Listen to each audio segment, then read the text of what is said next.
अभिमन्यु को चक्रव्यूह से क्यों नहीं बचाया था? अर्जुन और सुभद्रा के पुत्र अभिमन्यु को तो आप लोग जानते ही होंगे कि महाभारत युद्ध में अभिमन्यु वीर गति को प्राप्त हो गए थे। लेकिन बहुत से लोगों के मन में यह प्रश्न अवश्य होता होगा कि आखिर सर्वशक्तिमान श्री कृष्ण जी ने अपनी ही बहन सुभद्रा के पुत्र अभिमन्यु को क्यों नहीं बचाया था, जबकि अर्जुन और पांचों पांडवों की युद्ध के अंत तक उनके रक्षा कवच बने रहे थे। तो अभिमन्यु को क्यों मर जाने दिया गया? आखिर क्या चाहते थे वो लीलाधारी भगवान श्री कृष्ण जी? अपने सुदर्शन चक्र भेज अभिमन्यु को चक्रव्यूह से बाहर ले जाते और अभिमन्यु का वध नहीं हो पाता, परंतु श्री कृष्ण ने ऐसा नहीं किया, इसलिए नहीं बचाया गया श्री कृष्ण ने अभिमन्यु को। कहा जाता है, जब भी धरती पर धर्म और सत्य की हानि होने लगे तो भगवान को नियति के अनुसार धरती से अधर्मियों और अत्याचारियों का नाश करना होता है, और इस उद्देश्य हेतु भगवान स्वयं धरती पर जन्म लेते हैं और उनके इस उद्देश्य में सहायता हेतु विभिन्न देवी देवताओं को भी अपने पुत्र को भेज या स्वयं जाकर धरती पर जन्म लेना होता है। और ऐसा ही जब द्वापर युग में भगवान विष्णु ने श्री कृष्ण अवतार में जन्म लिया था, तब ब्रह्मा जी ने और सभी देवी देवताओं को भी श्री कृष्ण जी की सहायता हेतु धरती पर जन्म लेने का आदेश दिया गया था। किसने किया था ब्रह्मा जी के आदेश का विरोध?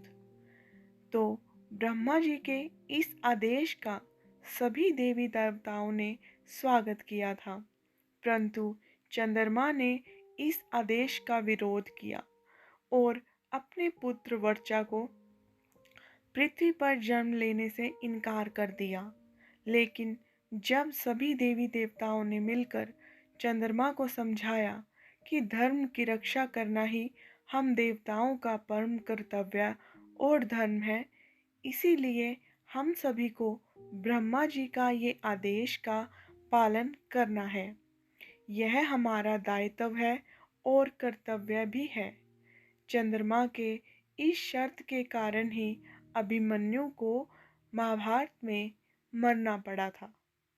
सभी देवी देवताओं के समझाने पर चंद्रमा मान तो गए, पर फिर भी उन्होंने एक शर्त रख दी कि यदि मेरा पुत्र धरती पर जन्म लेगा तो वह ज़्यादा दिनों तक धरती पर नहीं रुकेगा और महाभारत युद्ध में अपना कार्य समाप्त होते ही वह मेरे पास लौट आएगा। तो इसी कारण से अभिमन्यु को नहीं बचाया गया था। चलिए आगे चलते हैं। इसके साथ ही वह युद्ध में अपने पराक्रम से बड़े बड़े महारथियों को भी चकित कर घोर युद्ध लड़ते हुए वीरगति को प्राप्त होगा और इसके इस अदम्य साहस को युगों युगों तक याद भी रखा जाएगा। दोस्तों, चंद्रमा पुत्र वर्चा ही अभिमन्यु थे, जिसने धरती पर ब्रह्मा के आदेश का पालन कर श्री कृष्ण जी की सहायता के लिए जन्म लिया था। तो यही कारण था कि उनको मरना पड़ा था।